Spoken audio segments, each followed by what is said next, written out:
जिल्हा परिषद व कराड पंचायत समिती निवडणुकीसाठी कराड तालुक्यातील तांबवे येथील एका नवरदेवाने लग्नाच्या गडबडीतही मतदानाचा हक्क बजावला आहे।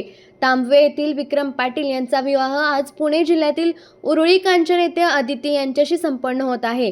लग्नाची वेळ दुपारी ठरलेली असतानाही विक्रम यांनी सकाळी सर्वप्रथम मतदान केंद्रावर जाऊन आपला मतदानाचा हक्क बजावला। नमस्ते, मी विक्रम पाटील, तांबवे तालुका कराड जिल्हा सातारा। आज शासनाने लागू घातलेल्या जिल्हा परिषद आणि पंचायत समितीच्या निवडणुका होत आहेत आणि खरं तर आजच्याच दिवशी माझा विवाह सोहळा संपन्न होत आहे आणि पुणे या ठिकाणी माझा विवाह सोहळा आहे। तरी मी पण आज मतदान करूनच घरातून बाहेर पडलेलो आहे। तरी माझं नागरिकांना एवढंच सांगत आहे, तुम्ही घरातून बाहेर पडा आणि आपला मतदानाचा हक्क बजावा। धन्यवाद।